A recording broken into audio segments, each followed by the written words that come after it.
स्वर्गीय विष्णुसूर्या वाघ यांनी सुंदर असा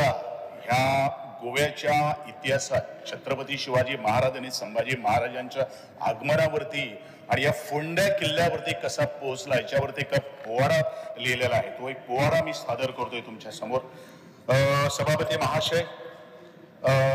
शाहीरकर विष्णुसूर्या वाघ म्हणतात,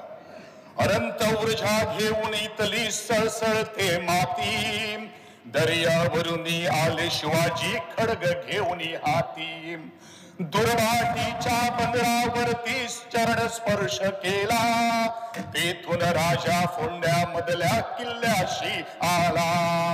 चहूबाजूने वेढा घालून केली तटबंदी, किल्ल्यावरची रसद तोडली युद्ध होई जंगी, 3 महिने युद्ध चालले तुंबळ घनघोर, हळूहळू ओसरू लागला मोहम्मद खाचा जोर, तशात पाऊस सुरू झाला असा धुवाधार,